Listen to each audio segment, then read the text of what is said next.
Assalamualaikum warahmatullahi wabarakatuh. Selamat siang Bapak Ibu yang saya banggakan.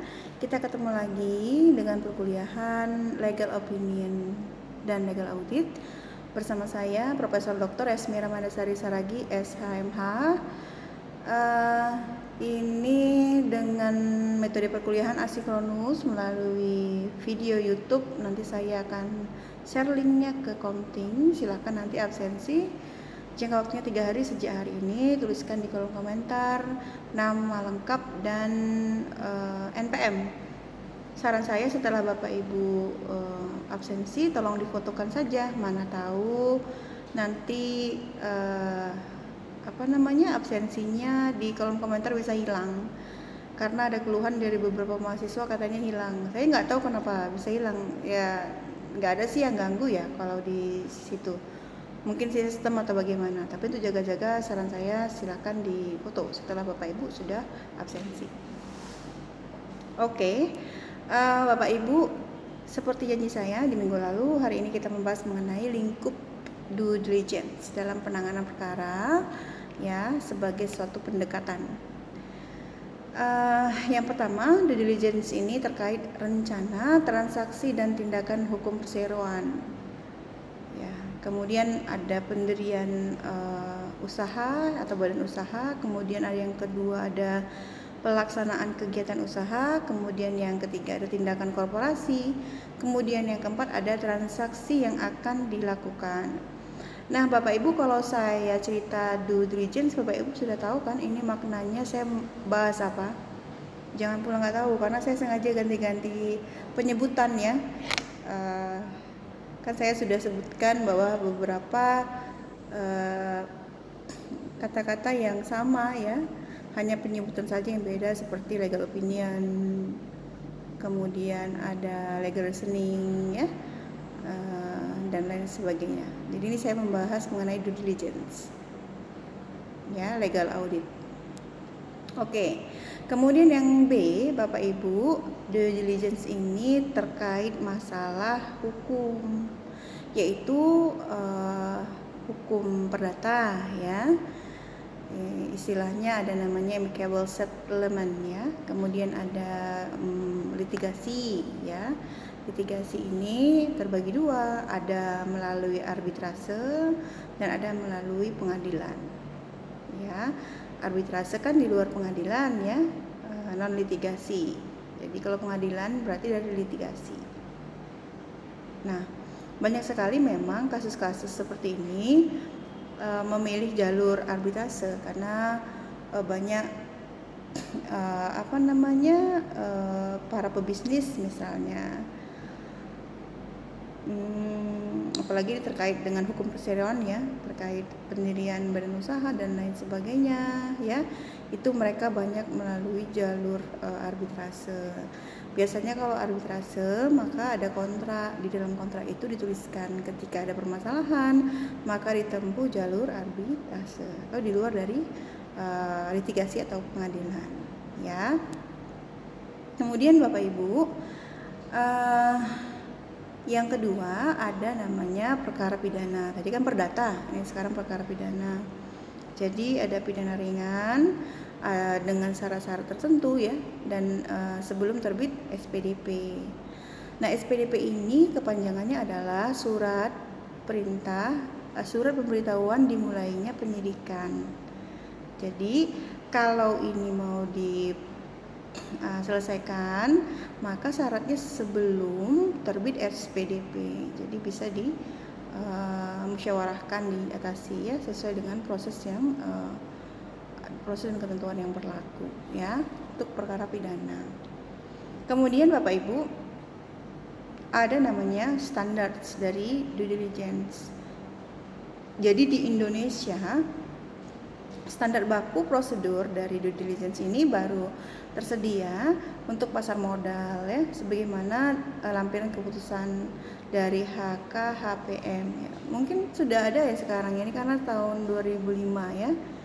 Jadi khusus untuk objek uji tuntas ya atau due diligence pasar modal berlaku peraturan Bapepam ya nomor 9 ya. Jadi ini sekedar pengetahuan saja Bapak Ibu, menambah pengetahuan kita bahwa di Amerika dikenal berlakunya standar 10B ya. 5 yang berlaku untuk penawaran efek. Jadi di Amerika berlaku seperti itu ya. Oke. Kemudian ada namanya pembahasan terkait beda telaahan dan pendapat hukum. Bedanya telaahan dengan pendapat hukum dengan kajian atau penelitian hukum. Nih, kita cari perbedaannya. Kita bahas perbedaannya ya. Jadi ada namanya penelitian normatif ya. Penelitian normatif ini terbagi dari 3 bagian. Ada namanya historical approach, kemudian ada namanya comparative approach, dan yang ketiga ada namanya conceptual approach. Jadi kalau historical itu berarti sejarah ya, pendekatan melalui sejarah. Kemudian yang kedua itu kan comparative approach, jadi pendekatan melalui perbandingan. Kemudian yang ketiga ada namanya conceptual approach, yaitu pendekatan melalui konsep ya. Bapak Ibu, untuk penelitian normatif biasanya mahasiswa lebih menyukai ya penelitian normatif ketika melakukan riset di tesis ataupun skripsinya ataupun disertasi untuk S3. Ya, kalau skripsi kan S1, tesis kan S2, disertasi namanya untuk S3. Nah, untuk Bapak Ibu yang S1 biasanya suka membuat penelitian terkait untuk penelitian normatif. Alasannya karena hanya melalui studi kepustakaan saja. Jadi tidak perlu ada penelitian lapangan, tidak ada wawancara, kemudian tidak ada lokasi penelitian. Jadi berdasarkan kepada buku, jurnal ya. Kemudian ada putusan pengadilan dari proceeding ya, internet dan lain sebagainya ya. Nah, Bapak Ibu, kalau kita membahas penelitian normatif, biasanya mahasiswa S1 di Unpad rata-rata itu penelitian normatifnya menganalisis putusan atau vonis hakim. Jadi saran saya, pastikan nanti ketika Bapak Ibu buat penelitian, pilihlah putusan yang sudah inkrah, jangan yang belum inkrah, karena kalau yang belum inkrah itu tidak bisa diteliti, sebab dia masih ada upaya hukum lain dari para pihak. Misalnya saat ini di tingkat pertama atau pengadilan negeri. Nah, bisa jadi para pihak ini mengajukan banding atau misalnya kasasi. Jadi ada upaya-upaya hukum lain yang masih berproses, sehingga Bapak Ibu tidak boleh untuk menganalisis putusan yang masih belum inkrah. Nah, hati-hati di sana ya. Oke ya Bapak Ibu, kita pindah ke pembahasan mengenai telaahan dan pendapat hukum. Jadi ini terbagi dari 2, yaitu ada namanya regulatory approach atau istilahnya pendekatan dari peraturan perundang-undangan, ada dari peraturan-peraturan yang ada ya. Kemudian yang kedua ada case approach atau istilahnya lebih dikenal dengan pendekatan kasus ya. Jadi kalau yang namanya pendekatan dari peraturan ya, perundang-undangan misalnya, ini bisa dilihat melalui perbandingan peraturan-peraturan undang-undang ya, misalnya antara undang-undang tindak pidana korupsi ya dengan yang dulu dengan yang saat ini, atau bisa terkait perbandingan antara peraturan perundang-undangan yang ada di Indonesia dengan yang di luar negeri ya. Tapi itu cocok juga ketika ada di penelitian normatif. Jadi kan ada yang saya sebutkan comparative approach ya, pendekatan perbandingan. Lalu terkait case approach ya, pendekatan kasus, tentunya nanti ketika Bapak Ibu misalnya meneliti, ada kasus yang Bapak Ibu angkat, misalnya contohnya kita kasih contoh kasus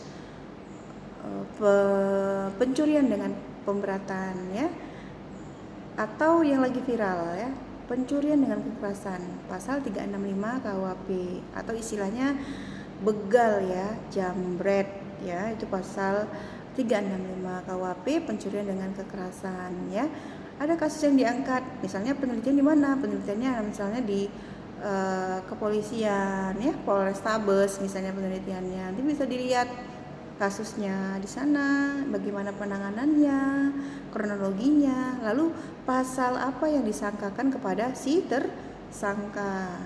Ya, jadi ketika seorang pelaku tindak pidana itu masih tahap penyidikan namanya itu sebagai tersangka.